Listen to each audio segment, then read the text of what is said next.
자, 지난주에 저희가 구미불산 누출 사고 1년을 맞이해서 이 산업재해 이야기를 한번 나눠드린 적이 있었는데 사건 그 후 시간입니다.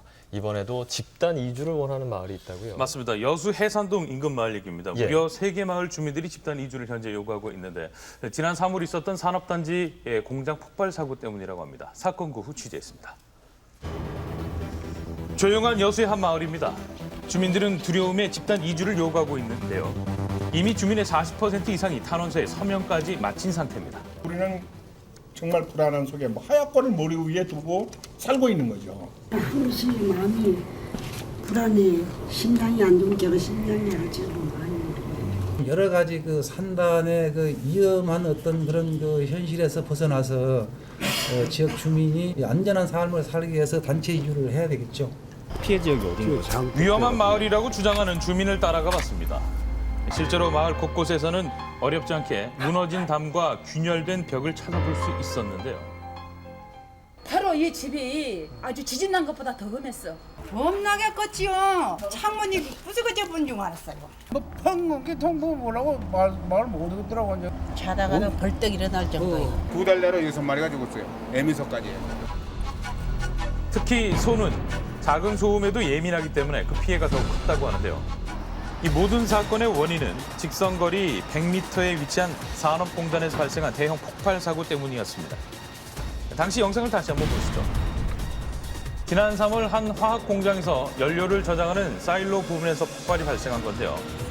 당시 영상에는 긴박한 상황이 그대로 담겨져 있었습니다. 현장에서는 총 17명의 사상자가 발생했고 6명의 근로자가 목숨을 잃었습니다. 갑작스러운 폭발로 현장은 충격 그 자체였다고 하는데요.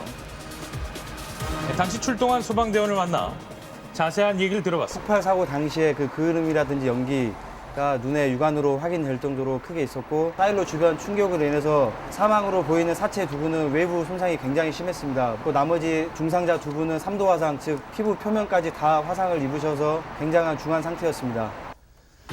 사일로 내부에는 가연성 물질이 남아있는 상태로 용접 작업이 이루어졌고 잠시 후 2차례 큰 폭발로 이어졌습니다. 굉장히 처참했죠. 다 타는 냄새도 굉장히 심하게 났었고 폭발 때문에 그런 거라 팔다리가 다 막 달려나가고 형태를 못 알아볼 정도로 굉장히 시신이 훼손이 많이 됐었어요. 다 넣어놓고 우리 죽여버린 거 아니에요? 이거 살인이다.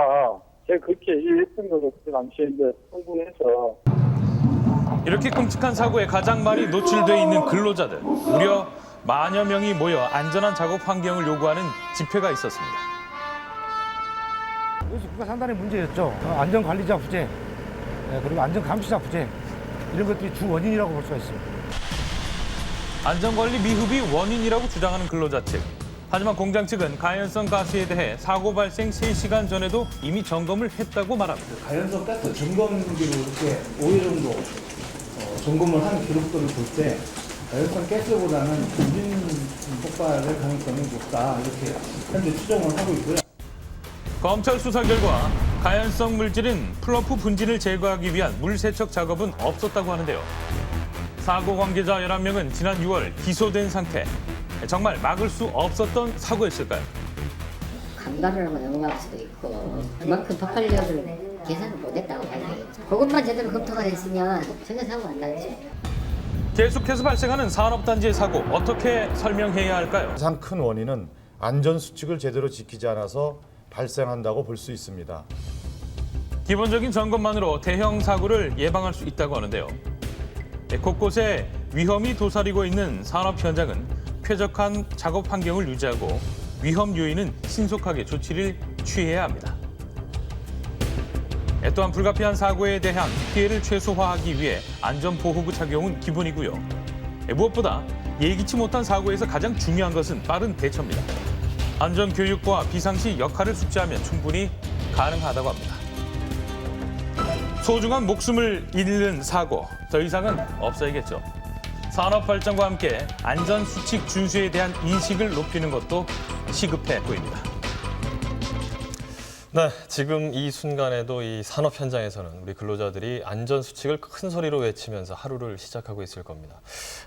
당시 사고 현장에서 물 청소만 제대로 했어도 피해자 숫자가 줄지 않았을까 이런 이야기도 나오고 있는데 피해자뿐만 아니라 목격자들도 굉장히 많지 않았습니까? 맞습니다. 예. 다수의 목격자들이 현장에 있었는데 이들 또한 간접 피해를 현재 입고 있습니다. 예. 현재 외상후 스트레스 장애 치료를 받고 있는 상태인데 이 외상후 스트레스 장애 같은 경우는 가시적으로 보이지 않는 증상들이 많기 때문에 치료도 어려움이 있고 또 보상 문제에도 상당히 까다로운 절차를 지금 진행 중이라고 합니다. 예. 또한 피해자 대부분이 이직을 준비하고 있는데 이분 대부분들이 공장에서 시공만 해왔기 때문에 다른 직종을 옮긴다는 것 자체도 상당히 어려움이 많다고 합니다. 그렇군요. 이 보상이나 대책 마련도 굉장히 시급해 보이는데 이 산업 현장에서 안전관리 실태 어느 정도라고 볼 수 있을까요? 예, 이 여수 산업단지 폭발 사고 당시에 이 고용노동부가 해당 공장에 대해서 이 산업안전보건 특별 감독을 실시했습니다.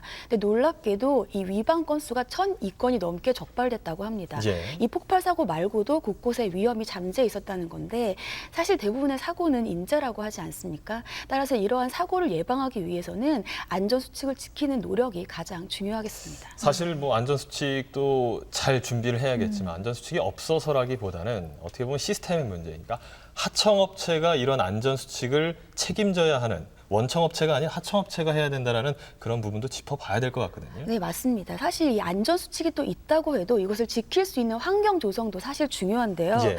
따라서 이 국가적인 차원에서 기업 또 그 기업에 있는 그 고용자들이 안전수칙을 지킬 수 있도록 분위기를 조성할 수 있는 그런 제도 정비도 필요하겠습니다. 어떻게 보면 안전이란 부분은 국가산업단지 내에서 국가가 책임지고 진행해야 될 부분이 아닌가 이런 말씀이 아닌가 싶습니다. 네.